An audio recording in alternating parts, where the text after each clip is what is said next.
Hello बच्चों, तो आज हम आपको पढ़ाने वाले हैं magnetic field at the centre of current carrying coil, जो एग्जाम के लिए बहुत इंपॉर्टेंट डेरिवेशन है।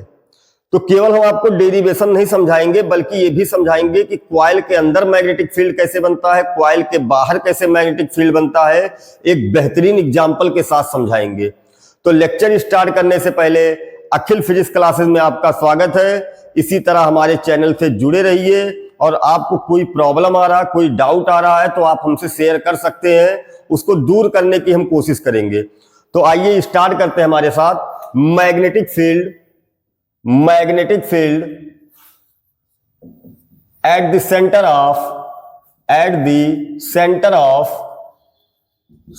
Of current carrying coil. Triple C का मतलब है करंट कैरिंग कॉइल।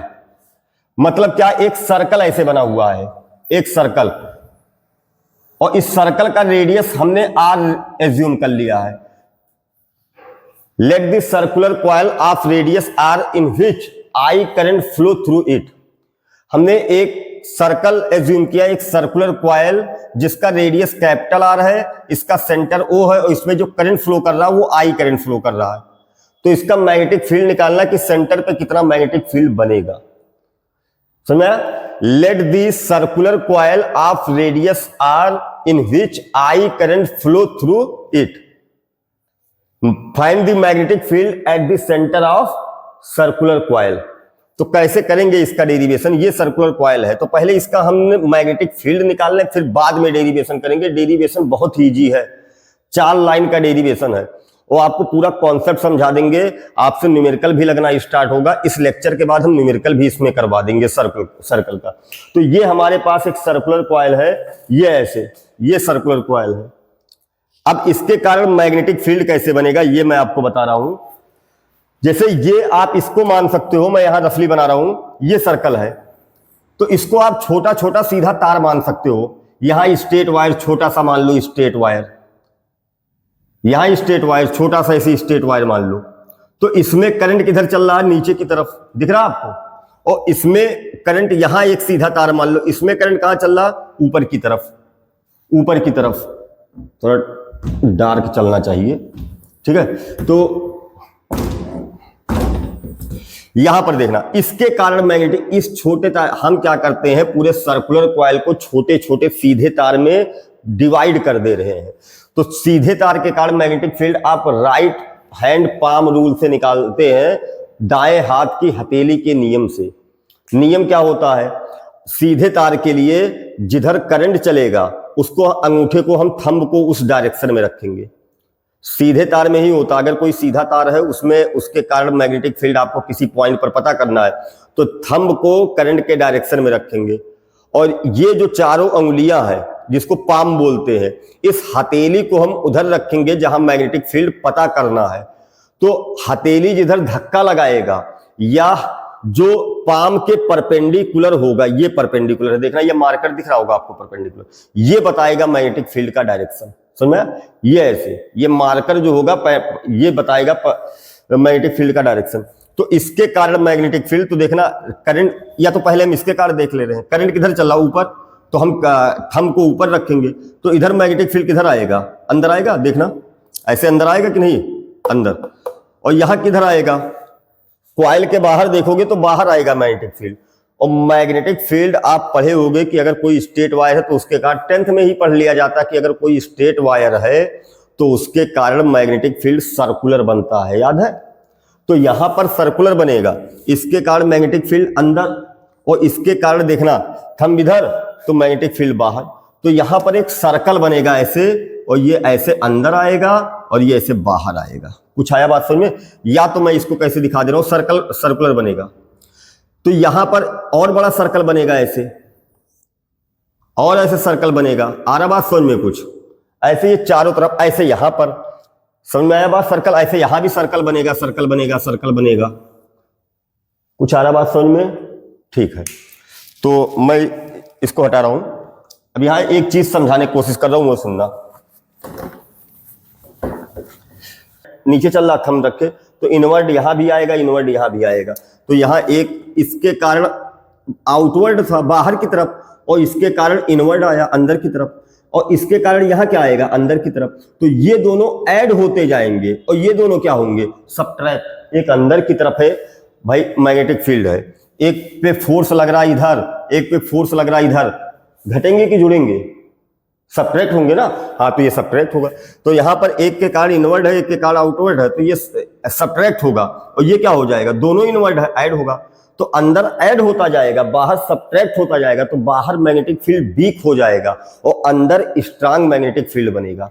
इसका मतलब क्या मैं बताना चाह रहा हूं आपको, जो सर्कल बनेगा, जो सर्कल बनेगा बाहर और अंदर, वो कुछ इस तरीके का बनेगा। ये ऐसे ऐसे बना, फिर बाहर थोड़ा गैप पे बनेगा, दूर रहेगा। क्यों भाई, आप पढ़े होंगे अगर इलेक्ट्रिक फील्ड लाइंस हो या मैग्नेटिक फील्ड लाइंस हो, दूर दूर है तो वहां इलेक्ट्रिक फील्ड या मैग्नेटिक फील्ड कम होता है, पास पास है मैग्नेटिक फील्ड ज्यादा है।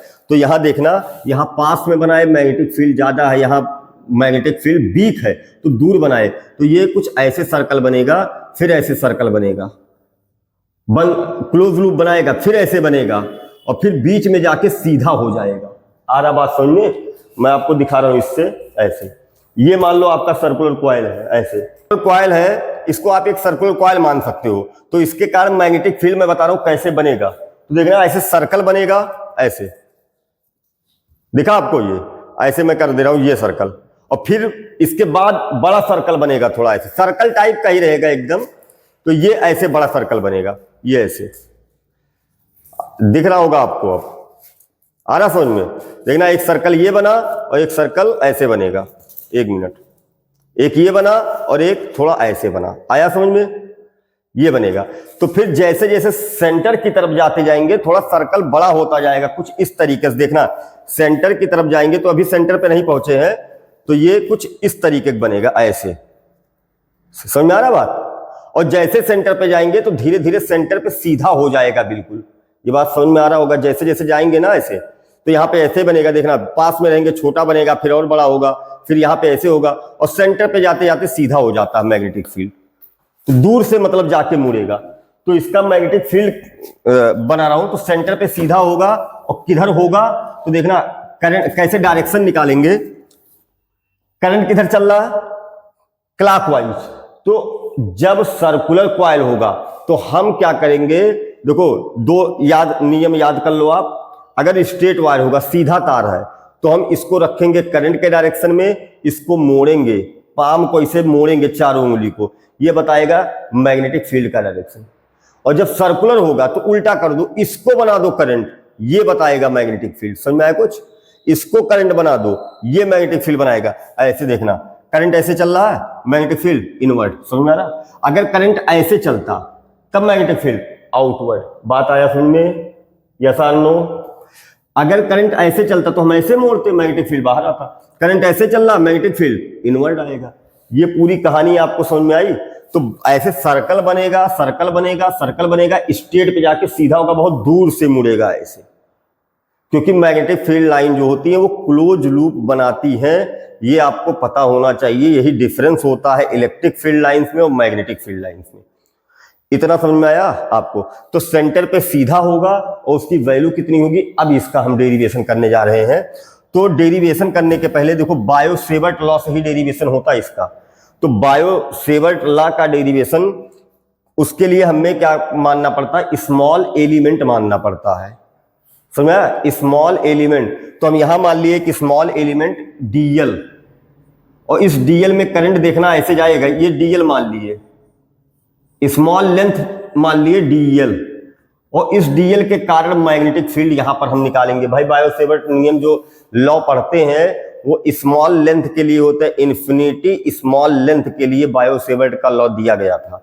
तो हम यहां पर क्या किए, डीएल मान लिए, इसके कारण यहां मैग्नेटिक फील्ड निकालना है। तो देखो क्या क्या चाहिए इसमें, या चलो ठीक है, हम डीएल यहां मान लिए, डीएल यहां भी मान सकते हो, यहां भी मान सकते हो, तो यहां मान लिए डीएल का डायरेक्शन ऐसे है।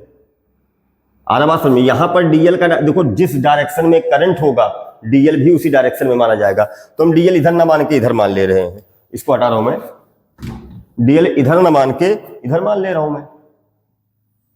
तो यहां से डीएल, अब जिस डायरेक्शन में करंट चलेगा उसी डायरेक्शन में डीएल, तो डीएल देखना ऐसे करंट ऐसे चल रहा तो डीएल में ऊपर करंट चलेगा।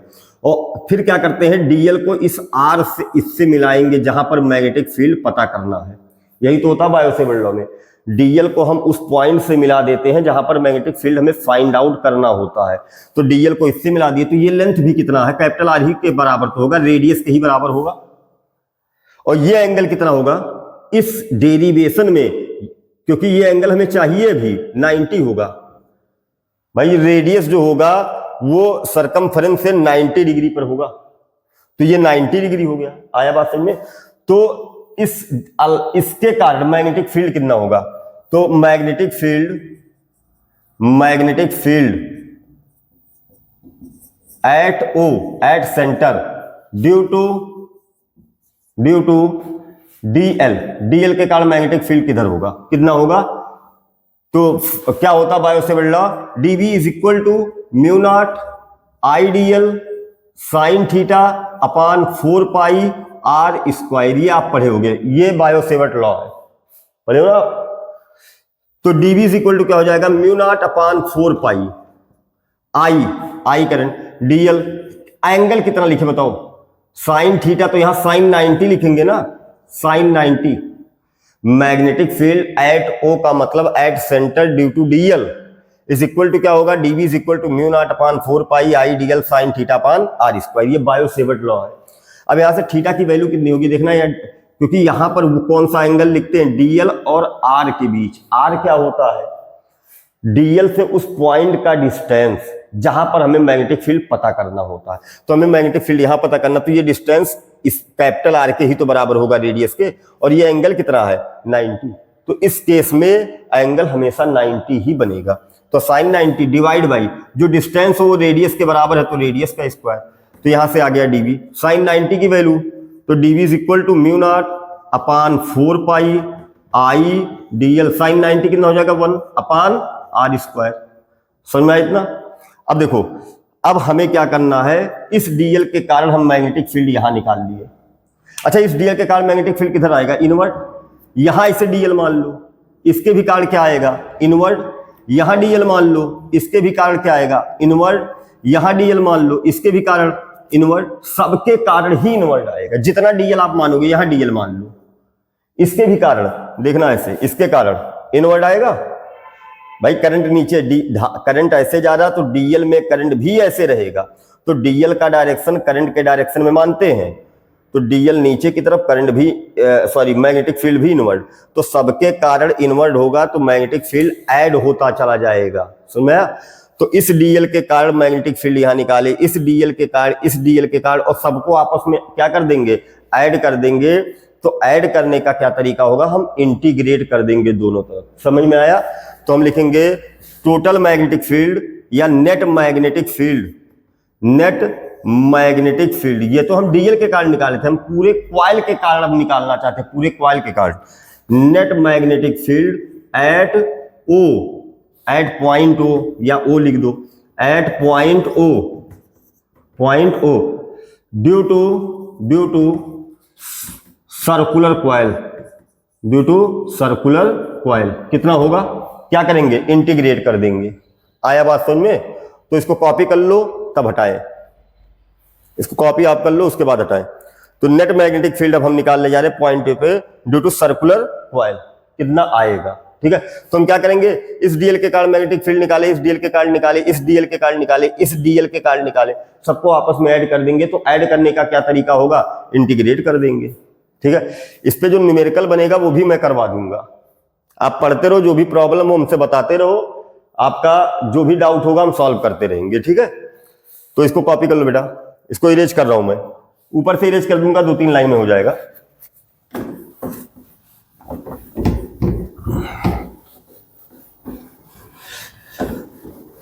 सॉरी, इसको हटाना नहीं था।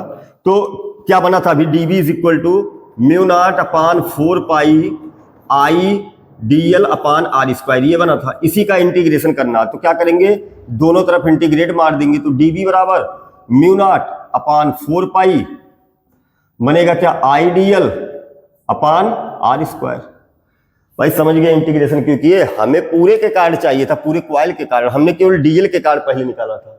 तो हम क्या करेंगे, इस डीएल के कारण निकालेंगे, फिर इस डीएल के कारण निकालेंगे, फिर इस डीएल के कारण निकालेंगे, सबको आपस में ऐड कर देंगे। तो फिजिक्स में ऐड करने का क्या तरीका बनाया गया है, इंटीग्रेट कर देंगे।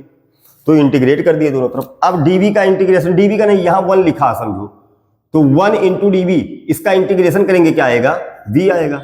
मतलब क्या है, अच्छा ये इसका मतलब स्मॉल मैग्नेटिक फील्ड, ये है स्मॉल मैग्नेटिक फील्ड डीवी का मतलब। अच्छा ये जो डीएल बनाएगा वो मैग्नेटिक फील्ड भी तो स्मॉल बनाएगा भाई, बहुत कम लेंथ का है तो मैग्नेटिक फील्ड भी बहुत कम बनाएगा।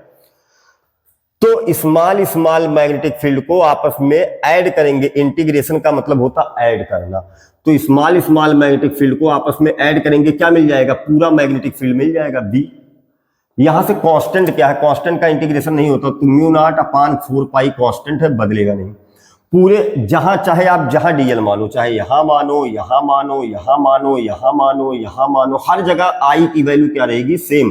तो आई भी कांस्टेंट, समझ में आया। चाहे जहां डीएल मानो, हर जगह डिस्टेंस कितना आएगा, आर, तो आर भी कांस्टेंट।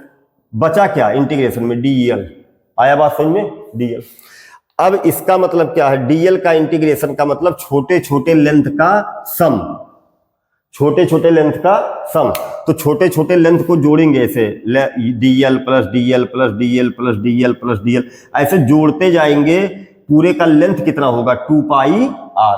तो मैं छोटे छोटे लंबाई का जोड़, तो छोटे छोटे लंबाई को आपस में जोड़ते रहेंगे, जोड़ते रहेंगे, जोड़ते रहेंगे, जोड़ते रहेंगे, जोड़ते रहेंगे, क्या मिलेगा, 2 पाई आर।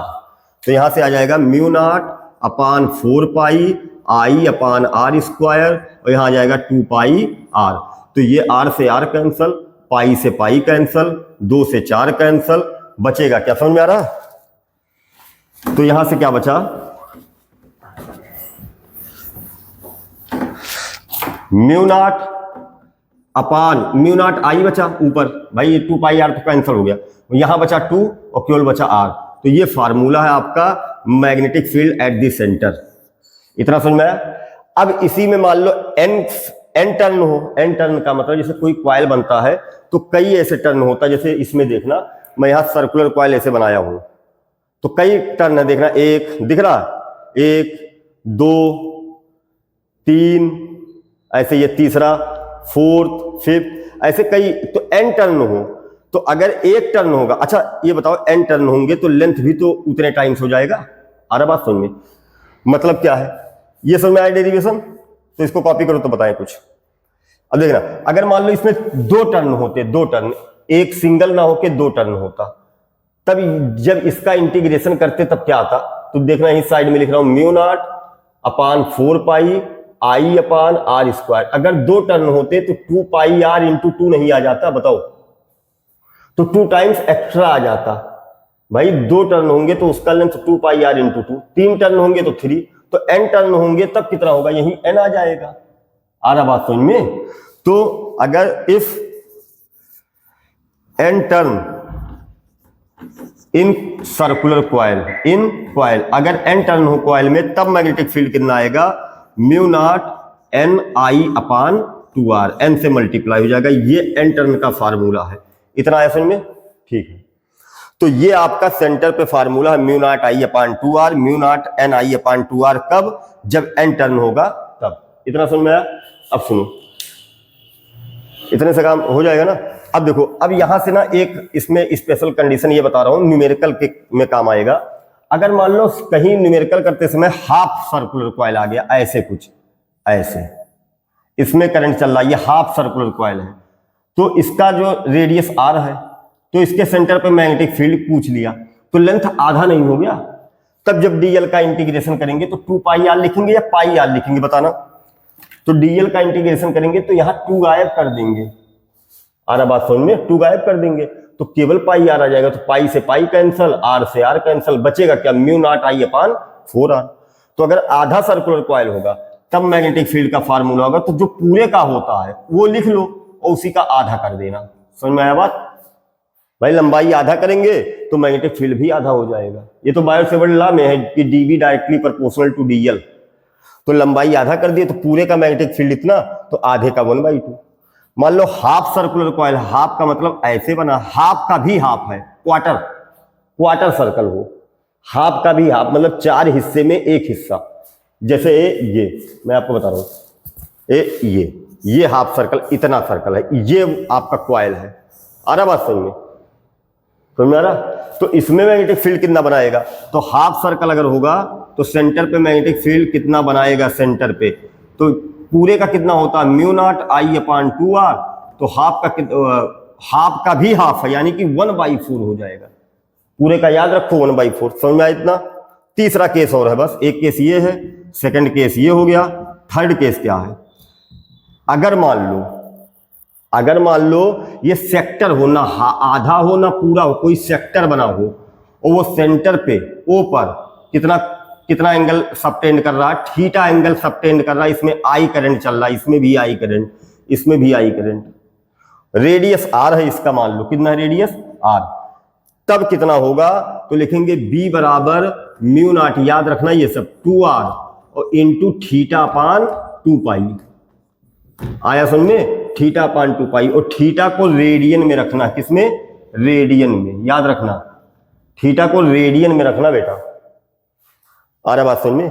अगर आधे सर्कल का क्वेश्चन होगा तो mu not I upon 2r, length आधा कर दिए तो ही 1/2 से मल्टीप्लाई कर दिए।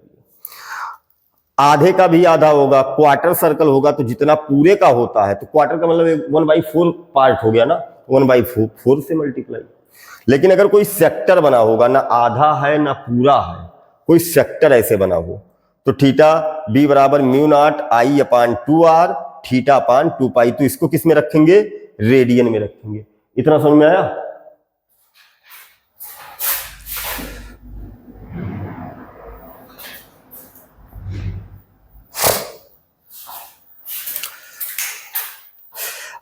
अब ये आपको मैं समझा दे रहा हूं कि आया कहां से है, ये आप समझो, ठीक है? बाकी अब आपका डेरिवेशन हो चुका है, पूरा कॉन्सेप्ट समझा दिए कि मैग्नेटिक फील्ड कैसे बनता है, पूरा डेरिवेशन हो गया, पूरा जो कंडीशन हो सकता है न्यूमेरिकल के लिए वो समझा दिए हैं। ये कहां से आया मैं आपको समझा दे रहा हूं बस। तो देखो, जब कोई सेक्टर होगा, मैं इसको हटा रहा हूं इधर,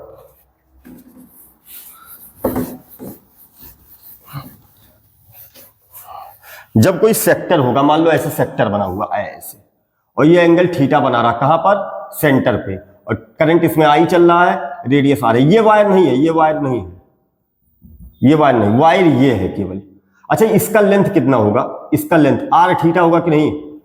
अरे आप पढ़े होगे थीटा बराबर r कपान रेडियस, पढ़े हो? r कपान radius, angle is equal to r कपान रेडियस। तो एंगल थीटा बनाया, r कपान रेडियस, तो रेडियस r है, तो थीटा इज इक्वल टू क्या हो जाएगा? आर्क अपान रेडियस r है, तो आर्क इज इक्वल टू क्या हो जाएगा? यहां से arc is equal to theta r theta लिख सकते हैं, arc is equal to r theta, तो इसकी लेंथ r थीटा है। तो जब हम यही इंटीग्रेशन करने जाएंगे, mu not upon 4 I upon r square into dl का इंटीग्रेशन करेंगे, तो इसका लेंथ लिखना पड़ता है। dl इसी पे होगा, dl plus dl plus dl plus dl, तो कितना आ जाएगा? r थीटा, तो r से r कैंसल, समझ आया? तो mu not I upon 4 theta और यहां लिखेंगे r। अब देखो, इसको mu not I upon 2r कर दो, जैसे पूरे सर्कल का इतना होता है, और 2 यहां लिखे है, तो क्या बचा? यहां से 2 बचेगा भाई, 4 को यहां 2 लिख दिए, तो क्या बचा? 2 तो यहां लिख दिया थीटा अपान 2 और थीटा को रेडियन में लिखना पड़ेगा, बस ये याद रखना, डिग्री में मत लिखना, रेडियन में। इतना आया समझ में? हाँ या ना? आया पूरा समझ में इतना बेटा? तो इस पे न्यूमेरिकल जो होगा वो नेक्स्ट लेक्चर में आपको करा देंगे, पूरा सर्कल से रिलेटेड न्यूमेरिकल। अगला जो डेरिवेशन होगा वो आपको हम पढ़ाएंगे एक सर्कुलर कॉइल के एक्सिस पे मैग्नेटिक फील्ड का फार्मूला होता है mu not I R square upon 2r square plus x square के पावर 3/2। तो वो डेरिवेशन बायो-सेवर्ट लॉ से ही किया जाता है, वो इससे भी थोड़ा टिपिकल होता है, दोनों एग्जाम के लिए इंपॉर्टेंट होता है। आई होप इसमें आपको पूरा क्लियर हो गया होगा। अगर कहीं डाउट आ रहा होगा तो आप कमेंट में आप पूछ सकते हैं कि कहाँ मतलब आप बता सकते हैं कि यहाँ डाउट है, मैं आपको अगले लेक्चर में क्लियर कर दूंगा वो, फिर उसके बाद कोई डेरिवेशन कराऊंगा। इतना समझ में आया? तो थैंक यू, आज के लिए इतना ही। अगले लेक्चर में फिर मिलते हैं सर्कुलर कॉइल के एक्सिस पे मैग्नेटिक फील्ड के साथ।